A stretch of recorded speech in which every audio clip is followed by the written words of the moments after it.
ఎన్నికల ప్రచారం జరిగే సమయంలో భారీ జనసందోహాలను తరలించి నాయకులు బహిరంగ సభలు నిర్వహించేటప్పుడు గెలుపోటములపై అస్పష్టత ఉంటుంది. కానీ పోలింగ్ జరిగే నాటికి, ఓటింగ్ ముగిసే సమయానికి ఓ స్పష్టత వచ్చేస్తుంది. ఓడిపోయే పార్టీ ఏదో, అధికార పీఠాన్ని అధిష్ఠించేదెవరో అందరికీ అర్థమైపోతుంది. కానీ 2024 ఆంధ్రప్రదేశ్ అసెంబ్లీ ఎన్నికల్లో మాత్రం పోలింగ్ తర్వాత మరింత అస్పష్టత పెరిగింది. గెలుపు మాదే అని అధికార వైసీపీ అంటే, కూటమిదే విజయమని టీడీపీ, జనసేన, బీజేపీ ప్రచారం చేసుకున్నాయి. ఇక ఎగ్జిట్ పోల్స్ విషయంలోనూ ఇదే కన్ఫ్యూజన్ కొనసాగుతోంది. ఓటర్ల ఎగ్జాక్ట్ పల్స్ ను ఎగ్జిట్ పోల్స్ ప్రతిబింబిస్తాయి అనుకుంటే మరింత కన్ఫ్యూజన్లోకి నెట్టివేశాయి. పోలింగ్ జరిగిన 20 రోజుల తర్వాత వెలువడిన ఎగ్జిట్ పోల్స్ ఈవీఎంలలో పడిన ఓట్లు ఎటువైపున్నాయో తేల్చడం కాకుండా, తమ రాజకీయ ఉద్దేశాలు, ప్రయోజనాలు, అవసరాలకు తగ్గట్టుగా ప్రజల నాడీని చిత్రీకరించాయన్న విమర్శలు వ్యక్తమవుతున్నాయి. మే 13న ఆంధ్రప్రదేశ్లో 175 అసెంబ్లీ స్థానాలకు, 25 లోక్సభ స్థానాలకు పోలింగ్ ముగిసిన దగ్గర నుంచి ఏ పార్టీ అధికారంలోకి వస్తుంది, ఏ పార్టీకి ఎన్ని సీట్లు వస్తాయి, గెలిచేదెవరు, ఓడేదెవరు అనే దానిపై ఎవరికి తోచిన ప్రచారం వారు చేసుకుంటున్నారు. పోలింగుకు, ఫలితాల వెల్లడికి మధ్య సుదీర్ఘ సమయం ఉండడంతో అనేక ఊహాగానాలకు, విపరీత అర్థాలకు, అసత్యాలకు, వాస్తవిక అంచనాలకు ఆస్కారం కలిగింది. ఈ అవకాశాన్ని ప్రధాన పార్టీలు తమకు అనుకూలంగా ప్రచారం చేసుకునేందుకు ఉపయోగించుకున్నాయి. దీంతో ఎన్నికలకు ముందు ఫలితాలపై ఎలాంటి ఉత్కంఠ ఉందో అదే పరిస్థితి పోలింగ్ తర్వాత కొనసాగింది. గెలిచేదెవరో, ఓడేదెవరో స్పష్టంగా అర్థం కాని స్థితి నెలకొంది. అసెంబ్లీ ఎన్నికల్లో పార్టీల గెలుపోటములపై పోలింగ్ ముగిసే సమయానికి స్పష్టత రావడం సహజ పరిణామం కాగా, ఆంధ్రప్రదేశ్లో మాత్రం పోలింగ్ తర్వాత అస్పష్టత మరింత పెరిగిన విచిత్ర పరిస్థితి ఏర్పడింది. సాధారణ ఎన్నికలు ఆంధ్రప్రదేశ్, ఒడిశా, సిక్కిం, అరుణాచల్ ప్రదేశ్ అసెంబ్లీలకు ఒకేసారి ఎన్నికలు జరిగాయి. అయితే దేశవ్యాప్తంగా ఏపీ ఎన్నికలపైనే ఈసారి ఎక్కువగా చర్చోపచర్చలు సాగడం విశేషం. మొత్తం దేశం ఏపీ ఎన్నికల ఫలితాల కోసం ఆసక్తిగా ఎదురుచూస్తూ ఉండడంతో ఉత్కంఠ అంతకంతకు పెరుగుతూ పోయింది. 2019లో 151 సీట్ల తిరుగులేని మెజారిటీతో వచ్చిన వైసీపీ ఈ ఎన్నికల్లోనూ అంతేకాని అంతకు మించి కాని ప్రభంజనం కొనసాగిస్తుందా, లేక ప్రభుత్వ ఏర్పాటుకు కావలసిన స్థానాలతో సరిపెట్టుకుంటుందా అన్నదానిపైనే ప్రధానంగా చర్చలు సాగుతున్నాయి. సీఎం జగన్ సంక్షేమ పాలనకు ప్రజల నుంచి వచ్చిన ప్రతిస్పందనేంటి, విశ్వసనీయత వైపు జనం ఎంతమేర మొగ్గు చూపారు అన్నదే ఎన్నికల ఫలితాలను తేల్చనున్నదన్నది విశ్లేషకుల అభిప్రాయం. మీ ఇంట్లో మంచి జరుగుతుందని నమ్మితేనే వైసీపీకి ఓటేయమని జగన్ చెప్పిన మాటలే ఓటర్లను పోలింగ్ కేంద్రాలకు క్యూ కట్టించాయని అధికార పార్టీ నేతలంటున్నారు. సీఎం జగన్ తిరిగి అధికారాన్ని నిలబెట్టుకుంటారా అన్నదే ఏపీ ఎన్నికల్లో ఈసారి ప్రధాన అంశంగా మారింది. పోలింగుకు భారీగా తరలివచ్చిన మహిళలు, వృద్ధులు వేసిన ఓట్లన్నీ వైసీపీకే పడ్డాయని ఆ పార్టీ నేతలు నమ్మకంతో ఉన్నారు. గత ఎన్నికల్లో గెలిచిన 151కి మించి స్థానాలు సాధిస్తామని సీఎం జగన్ నమ్మకంతో ఉన్నారు. పోలింగ్ ముందు నుంచి గెలుపుపై ఉన్న నమ్మకం ఓటింగ్ తర్వాత మరింత పెరిగిందని వైసీపీ శ్రేణులంటున్నాయి. పెరిగిన పోలింగ్ శాతం ప్రభుత్వ అనుకూల ఓటని అధికార పార్టీ నేతలంతా నమ్మకంతో ఉన్నారు. అదే సమయంలో పోలింగ్ ముగిసిన దగ్గర నుంచి కూటమి నేతలు పోలింగ్ సరళిపై చేస్తున్న ప్రచారం ప్రజల్లో కన్ఫ్యూజన్ను పెంచింది. చెప్పాలంటే పోలింగ్ రోజు ఫలితాలపై రావాల్సిన స్పష్టత రాకపోగా గందరగోళం మరింత పెరిగింది. భారీగా జరిగిన ఓటింగ్ ప్రభుత్వ వ్యతిరేక ఓటని టీడీపీ, జనసేన ప్రచారం చేస్తున్నాయి. ఓటర్లు వెల్లువలా తరలివచ్చి వైసీపీకి వ్యతిరేకంగా ఓటు వేసి కూటమిని గెలిపించబోతున్నారని మద్దతుదారులు చెబుతున్నారు. ఎన్నికల ఓటింగ్ ముగిసిన దగ్గర నుంచి గెలుపెవరిది అనే దానిపై చర్చోపచర్చలు సాగుతూనే ఉన్నాయి. ఎవరి వాదన వారు వినిపిస్తున్నా నిజంగా గెలిచేది ఏ పార్టీనో, ఓడేది ఏ పార్టీనో స్పష్టంగా చెప్పలేని పరిస్థితి నెలకొంది. ఫలితాల రోజునే ఈ ఉత్కంఠకు తెరపడుతుందని అందరికీ తెలిసినప్పటికీ జూన్ 4 కన్నా ఎక్కువగా అందరూ ఆసక్తి పెంచుకుంది ఎగ్జిట్ పోల్స్ కోసం. దేశ ప్రజలు ఈసారి 1వ తారీఖు పడే శాలరీ కన్నా ఎక్కువగా ఎగ్జిట్ పోల్స్ కోసమే ఎదురు చూశారు. అయితే ఇక్కడే విచిత్రం జరిగింది. ఈవీఎంలో పడిన ఏ ఓటు ఎటువైపు ఉందో ఎగ్జిట్ పోల్స్ తేల్చి చెబుతాయనుకుంటే చివరకు ఆ ఫలితాలు చూసి ప్రజలు మరింత గందరగోళంలో పడిపోయారు. పోలింగ్ ముగిసిన తర్వాత పెరిగిన అస్పష్టతకు 10 రెట్లు. ఇంకా చెప్పాలంటే అంతకంటే ఎక్కువగా ఫలితాలపై అయోమయం నెలకొనేలా చేశాయి ఎగ్జిట్ పోల్స్. పోలింగ్ కేంద్రాలకు వచ్చే ఓటర్ల అభిప్రాయాన్నే ఎగ్జిట్ పోల్స్ గా భావిస్తారు. తమకు నచ్చిన పార్టీకి ఓటేయడానికి పోలింగ్ కేంద్రాలకు తరలివచ్చిన ఓటర్లు తమ అభిప్రాయం స్పష్టంగా చెప్తారని, అందుకే ఎగ్జిట్ పోల్స్ లో ఎక్కువ భాగం నిజమవుతాయని భావిస్తారు. కానీ ఏపీ అసెంబ్లీ, లోక్సభ ఎన్నికలపై ఈసారి వెలువడిన ఎగ్జిట్ పోల్స్ గమనిస్తే అసలు ఈ సర్వేలన్నీ నిబంధనలకు అనుగుణంగా శాస్త్రీయంగానే జరిగాయా అన్న సందేహం కలగక మానదు. పోలింగ్ కేంద్రంలో నిల్చున్న ఓటరుకు ఏ సర్వే ఎవరెవరు ఏ అవసరాల కోసం చేస్తున్నారో తెలియదు. తమను అడిగే ప్రశ్నల వెనుక ఉద్దేశం అర్థం కాదు. ఎవరు అడిగినా ఉన్నది ఉన్నట్లుగా, జరిగింది జరిగినట్లుగా చెబుతారు. ఈ ప్రకారం సర్వే సంస్థలన్నీ ఒకే ఫలితాన్ని, అసలు ఫలితాన్ని ప్రతిబింబించాలి. కానీ విచిత్రంగా అనేక సర్వే సంస్థలు అనేక ఫలితాలను ప్రకటించాయి. దీంతో ఎగ్జిట్ పోల్స్ తర్వాత ఫలితాలపై 70% స్పష్టత వస్తుందని భావించిన వారు 100% గందరగోళంలో పడిపోయిన పరిస్థితి నెలకొంది. అధికార వైసీపీదే మరోసారి విజయమని, సీఎం జగన్ తిరిగి అధికారాన్ని నిలబెట్టుకుంటారని కొన్ని సంస్థలు ప్రకటించాయి.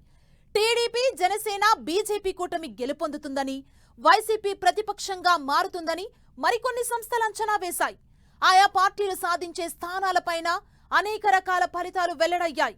కొన్ని సంస్థలు వైసీపీకి 100కు పైగా స్థానాలు గెలుస్తుందని అంచనా వేస్తే, మరికొన్ని సంస్థలు వైసీపీ 120 స్థానాల్లో గెలుపొందుతుందని జోస్యం చెప్పాయి.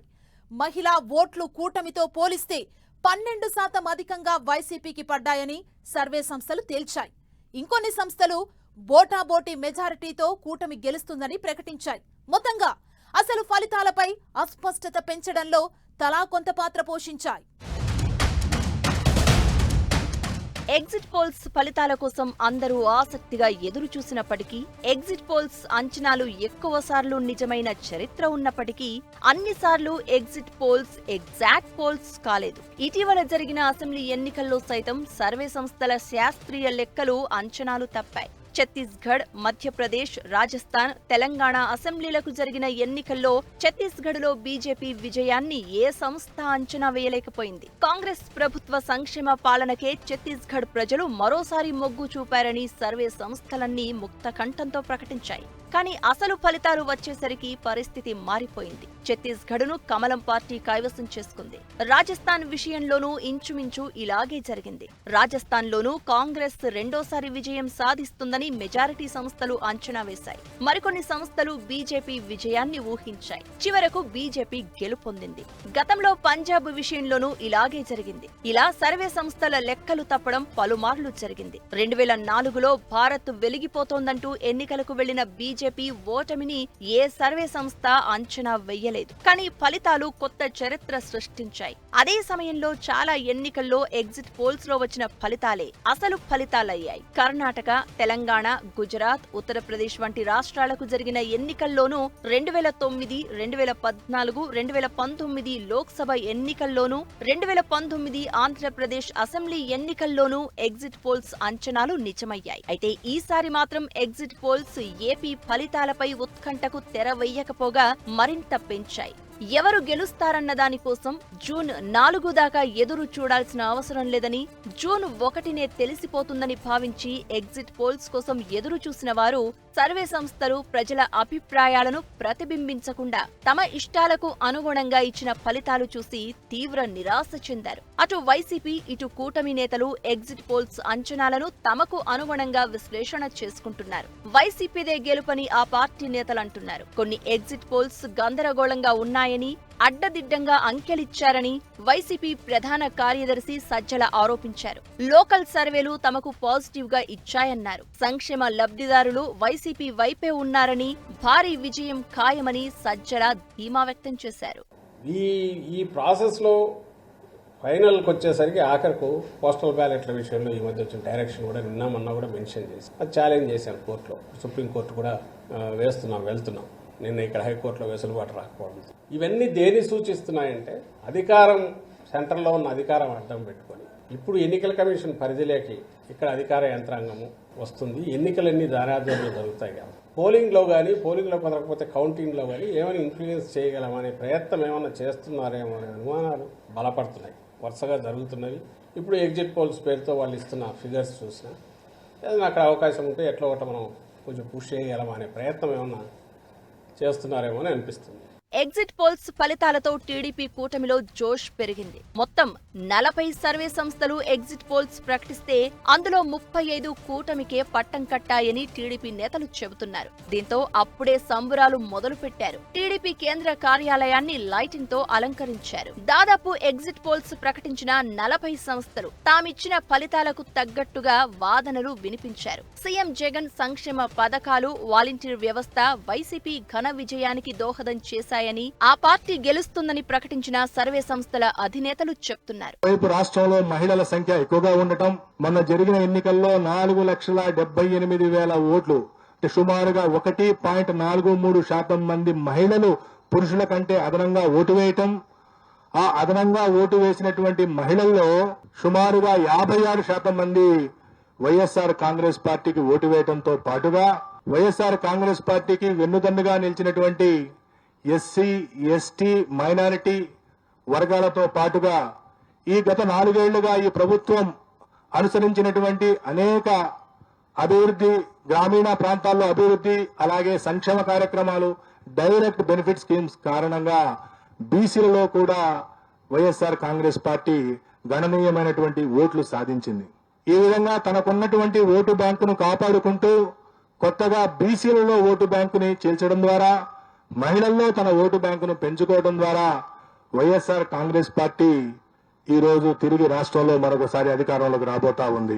వైఎస్ఆర్ కాంగ్రెస్ పార్టీ ఆంధ్రప్రదేశ్ లో మే 13వ తేదీన జరిగినటువంటి ఎన్నికల్లో 49.41% ఓట్లను సాధించి 94 నుండి 104 అసెంబ్లీ స్థానాల్లో గెలవబోతా ఉంది. కొన్ని ప్రాంతీయ సంస్థలు, జాతీయ సర్వేలు కూటమికి పట్టం కట్టాయి. ప్రభుత్వ వ్యతిరేకత, కలిసి పోటీ చేయడం కూటమికి లాభించాయని ఆయా సంస్థల అధినేతలు తెలిపారు. దేశవ్యాప్తంగా ఎన్డీఏ కూటమికి అత్యధిక స్థానాలు కట్టబెట్టిన సర్వే సంస్థలు ఆంధ్రప్రదేశ్ ఎంపీ సీట్లలో 20కి పైగా స్థానాలు కూటమి గెలుస్తుందని అంచనా వేశాయి. కొన్ని సర్వే సంస్థలు మొత్తం ఓట్లలో సగానికి పైగా కూటమికి పడ్డాయని తేల్చాయి. ఒక 95 నుంచి 110 వరకు తెలుగుదేశం, 14 నుంచి 20 వరకు జనసేన, అట్లాగే 2 నుంచి బీజేపీ రావడానికి ఆస్కారం ఉంది. మొత్తంగా కూటమికి 111 నుంచి 135 స్థానాలు. ఇవి ఎట్లా ఉందంటే పరిస్థితి 2014 పరిస్థితి మీరు ఒకసారి గుర్తు చేసుకున్నట్టయితే అప్పుడు ఈ పక్షాలు ఒకటిగా ఉన్నాయి. జనసేన కంటెస్ట్ చేయలేదు, బీజేపీ తెలుగుదేశం కంటెస్ట్ చేస్తే జనసేన మద్దతు ఇచ్చింది తప్ప కంటెస్ట్ చేయలేదు. ఆ ఓట్ పర్సంటేజ్ తీసుకున్నా, అప్పుడు పొందిన స్థానాలు తీసుకున్నా కూడా 102 తెలుగుదేశం పార్టీకి వచ్చినాయి, 4 స్థానాలు బీజేపీకి వచ్చినాయి. 106 వాళ్ళకు వస్తే 67 స్థానాలకి వైఎస్ఆర్సీపీ పరిమితమైంది. ఎగ్జిట్ పోల్స్ తీరుపై తీవ్ర స్థాయిలో విమర్శలు వ్యక్తమవుతున్నాయి. దేశవ్యాప్తంగానూ ఏపీలోనూ ఎగ్జిట్ పోల్స్ ను ఆసక్తిగా గమనించిన వారు ఆ ఫలితాలు చూసి పెదవి విరుస్తున్నారు. ఒక్కో సంస్థ ఒక్కోలా చెప్తున్నాయని, వేటిని నమ్మాలో అర్థం కావడం లేదని కొందరు ఓటర్లంటున్నారు. ఎగ్జిట్ పోల్స్ నిజంగా పోలింగ్ జరిగిన రోజు నిర్వహించిన సర్వే ప్రకారమే ఉన్నాయా? స్వప్రయోజనాల కోసం వాటిని చివరి నిమిషంలో మార్చివేశారా? పోలింగ్ కు ముందు చేసిన సర్వేలనే ఎగ్జిట్ పోల్స్ రూపంలో ప్రకటించారా అన్న సందేహాలు వ్యక్తమవుతున్నాయి. మొత్తంగా ఎన్నికల ఫలితాలపై నెలకొన్న గందరగోళం జూన్ 4న ఈవీఎంలు తెరుచుకున్న తర్వాతనే తొలగిపోనుంది.